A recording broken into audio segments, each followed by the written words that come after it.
We're going to move on to bed mobility.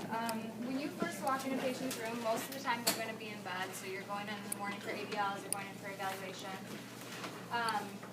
So you have to first get them from supine to sitting. That's the first step you're going to do in order to transfer them to anywhere.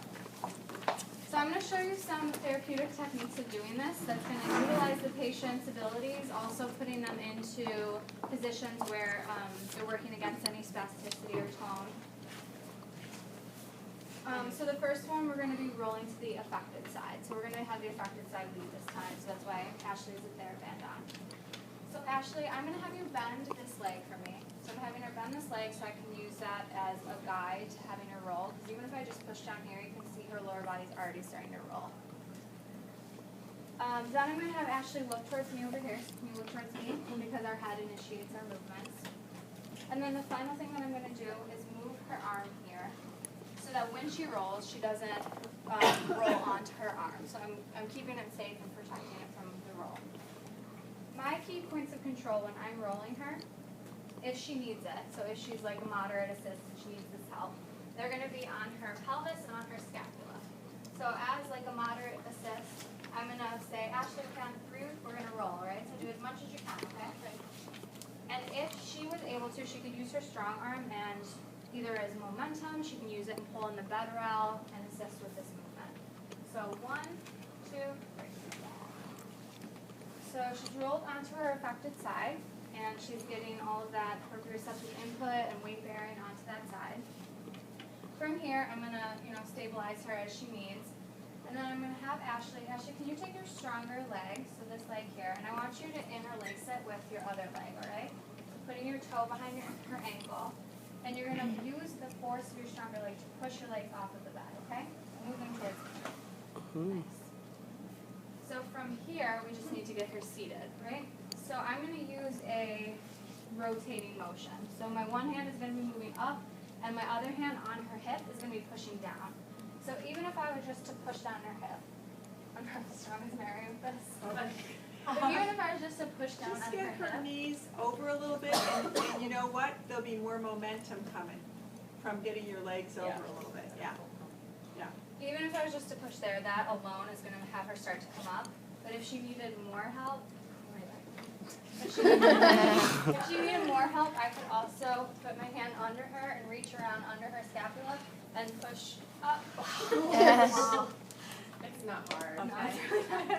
Because you have the momentum, the leverage. Yeah, and you're using your body. Like I moved with her. It's not like I was like pushing her with just my hands. But try that pelvic thing of pushing down. It's going to make you feel like getting up if you do that. Yeah, even just that. Okay.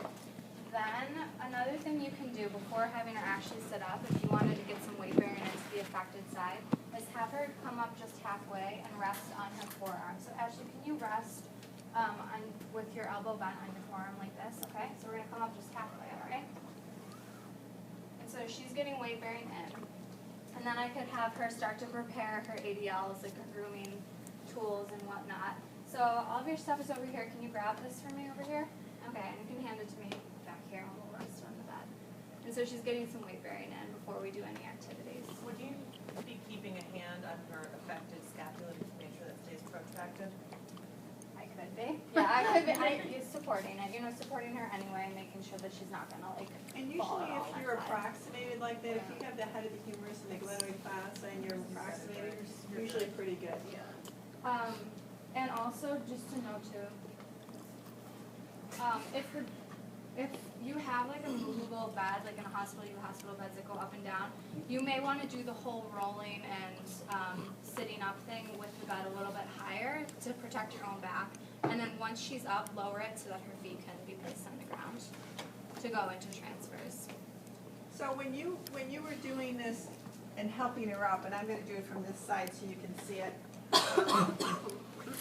just go in your forearm like this. Yeah. So again, I'm going to push here, and maybe I just need to do this here, and I'm just lightly touching. Maybe I don't need to give that much.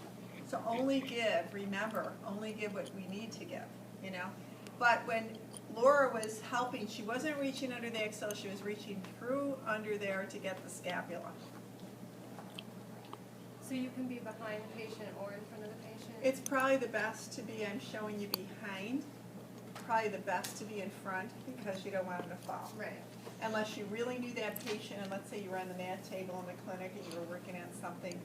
But if you don't know them well and it's getting on the bed, you want to be in front of them, just to guard their fall. Okay. So I'll show you now, she was transferring and rolling onto her unaffected side.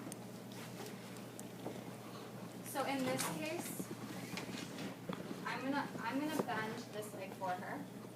And then Ashley, I'm gonna have you use this arm. I want you to reach across and grab your other hand, okay? So grab your hand.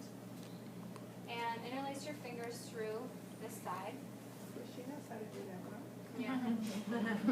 So you're gonna have them interlace the stronger hand through the affected side, and then the affected thumb is gonna go on top. So affected thumb is on top, and the reason we're doing that is to preserve that web space in between, to keep the thumb abducted, okay?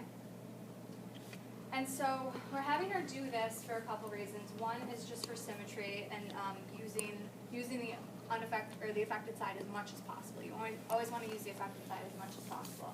But also we want to make sure that the affected side is coming with us so that it's not getting left behind when she rolls and it's stretching out that shoulder joint. Okay?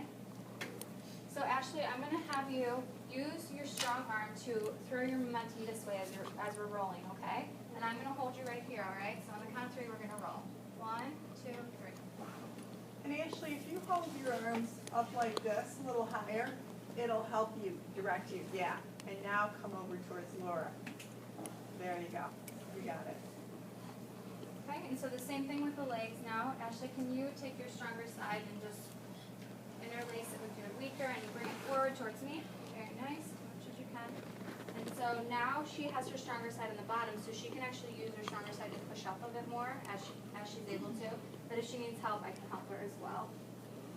And she's up, and then once she's up, you want to always be seated or near the affected side in case she starts to tip over or loses her balance at all. Okay? So when you demonstrate this on a lap you get on that affected side immediately after, okay? You want to show me that you know that, okay? That you're going to protect the affected side all the time, because I've had people in clinic sitting perfectly well, fine, and then all of a sudden, so remember, when you get them on the mat, gather all your supplies and have them near you first, because you don't want to leave them.